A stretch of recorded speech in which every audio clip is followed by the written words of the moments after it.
और अगर किसी को अच्छे हमसाए मिल जाएं तो ये बहुत बड़ी दौलत है। अबू हमज़ा एक बहुत बड़े मुहद्दिस गुजरे हैं और उनके बारे में मशहूर था, लोग कहते थे कि ये नशा बेचते हैं। वो कोई मनशियात का काम नहीं करते थे, बल्कि जब वो हदीसे रसूल बयान करते तो लोगों पे नशा तारी हो जाता था। अबू हमज़ा का हमसाया,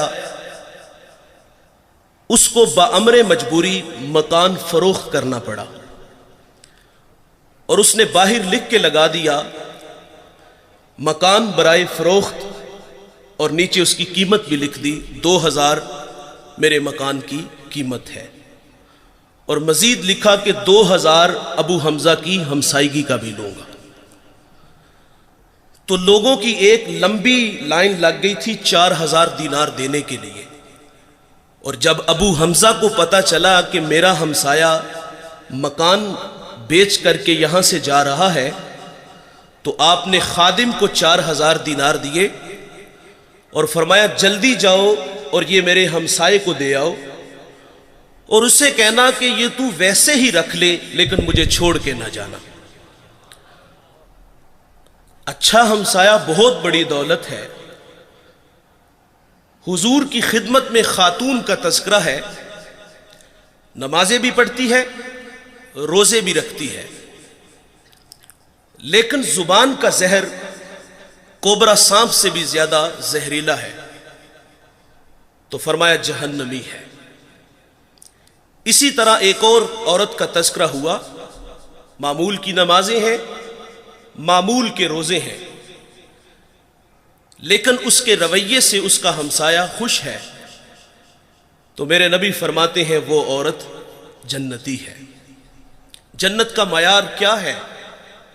मीठे बोल, अच्छे अखलाक। इमाम मुंजरी अत-तरगीब व तरहीब में एक रवायत लाए हैं। ये 6वीं सदी के मुहद्दिस हैं, हदीस की मोतबर किताब है। हुजूर की खिदमत में एक जवान हाजिर हुआ जिसका नामे नामी इसमें गरामी जाबिर बिन सुलैम था। हुजूर से पहली मुलाकात थी और अल्लाह ने अपने महबूब को यह कमाल बख्शा था कि आप पहली ही मुलाकात में अपना बना लेते थे। उनके बोल बहारों जैसे और असहाब सितारों जैसे, मिठियां मिठियां बोलियां मदनी डोल दियां, कन्ना दे विच रैंदियां मिश्री गोल दियां। मीठी मीठी बातें सुनी, मन में उतर गई, ईमान नसीब हुआ। जाने लगे तो हुजूर से अर्ज करते हैं, आका मेरे दामन में कुछ हिकमत के मोती डाल दीजिए। जो अभी अभी ईमान लाया है उसको हुजूर नबी रहमत सल्लल्लाहु अलैहि वसल्लम ने पहली नसीहत क्या फरमाई? नमाज पढ़ा करो, रोजे रखो, हज के लिए निकलो, माल के नसाब हो तो ज़कात दो। जो अभी अभी ईमान लाया है उसको सबसे पहली नसीहत ये इरशाद फरमाई, ला तुसुब्बन्ना अहदा। फरमाया जाबिर किसी को गाली ना देना, उसको अखलाक सिखाए। और आप फरमाते फिर मैंने सारी जिंदगी किसी जानवर को भी गाली नहीं दी। हमारे बच्चे बोलना सीखते हैं तो गालियां सीखते हैं। हमारे घर का माहौल ऐसा है, वालिद बच्चों को गालियां देता है और वो बचपन में सीखी गालियां कल बड़े होकर वो वालिद को भी गाली देता है। फरमाया किसी को गाली ना देना। और मेरे नबी का फरमान है मुर्गे को गाली ना दो। क्यों? फरमाया इसलिए कि वो तुम्हें नमाज के लिए उठाता है। यहां रुक करके एक जुमला अर्ज करूंगा।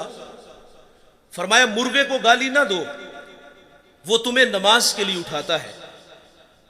आज लोग उलमा को गालियां देते हैं, जो लोगों को दीन सिखाते हैं, जिन्हें इस्तंजा करने का भी पता नहीं ना होता, जो मुंह में आता है वो कह देता है।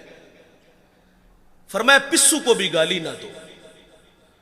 तालीम तो यह है कि किसी पर लानत भी ना करो। सैयदना सिद्दीक़ अकबर रज़ियल्लाहु ताला अन्हु फरमाते हैं, एक दिन मुझे गुलाम पे गुस्सा आ गया और मैंने उस पे लानत कर दी। तो नबी रहमत सल्लल्लाहु अलैहि वसल्लम फरमाते लआईना व सिद्दीकीना कल्ला व रब्बिल काबा, सदीक भी हो और लानत भी करे, रब्बे काबा की कसम ऐसा हरगिज नहीं हो सकता। तो आप जी ही जी में शर्मसार हुए और उस गुलाम को आपने कफ़ारे के तौर पे आजाद कर दिया।